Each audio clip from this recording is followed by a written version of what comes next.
Hey brothers, hey sisters, this is Adam with the Parable of the Vineyard YouTube channel. I pray you're doing well, strong in faith and eyes to Jesus Christ and His return. Today's the 23rd. Today is the day of what we see as the fulfillment of the Revelation 12 sign. And as I've said from day one, I do believe that this is the fulfillment of the sign. Only until the last few weeks have I been bold enough to say what I really thought this sign was going to be, which was going to bring the rapture. While there's still a few hours left where that may be possible, to be honest with you, I thought that was going to happen before sundown in Jerusalem. That has come and passed. So a lot of people are already starting to freak out and starting to wonder what's going on. And I want to say a couple things. Don't forget that when Noah had entered the ark, number one, Noah looked like a fool to the world, and we look like fools to the world. The cross of Christ is foolishness to those that perish, and let alone, do you think this prophecy is not going to be foolish to the world? The media has grabbed onto things like Nibiru and Planet X, which this channel has never talked about, and making us look like absolute fools. This coming week, I guarantee, is going to be no exception. We are going to look like absolute fools. Noah looked like a fool. Don't forget, after Noah entered the ark, it was 7 days and the floods came. A few weeks ago, a brother of ours by the name of Neil had contacted me and wanted to start talking to me about the possibility of a Jubilee rapture and not the Feast of Trumpets. As I've said many times, the Lord has put the Jubilee in my heart, and I've stayed in Isaiah 61 for it seems like months now. And what we learned, that Jesus is our Jubilee, in which He binds up the brokenhearted, He releases the captives and them that are bound. He proclaims the acceptable year and the day of vengeance of our God. Jesus is our Jubilee. 7 days from now is the Day of Atonement and the Day of Jubilee, in which another trumpet will be blown.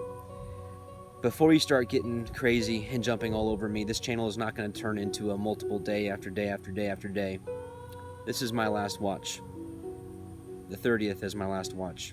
I mentioned it a few weeks ago when I wanted to talk about the Esther and connections and the fast. This channel is not going to turn into multiple date after date after date after date. Before you stone us, I want you to take a look at a video by a brother, again by the name of Neil, and some of the info that he went over. I didn't feel, even though after speaking with Neil, I saw a lot of merit to what he was talking about, I didn't feel convicted to make a video, and I don't think I will either. I've spent hundreds, if not thousands of hours researching this, and I feel like I've done my part. I feel like this channel has done its part about this sign and what's coming. This next week, I'm going to be devoting to my wife and to children, in whom which I have taken away much time. I'm going to be spending it with them. So I apologize if I'm not going to have many videos this week. But again, this is going to be a long week of thought, prayer, and just in wonder. I encourage you to watch this video. I'm going to leave a link for what's called the 8th Moedim. And just remember, in Matthew 24, we read about those that say, "My Lord delayeth His coming, and smite his fellow servant, and eat and drink with the drunken." Remember, Jesus comes back and cuts them asunder and appoints them their portion with the hypocrites and the unbelievers.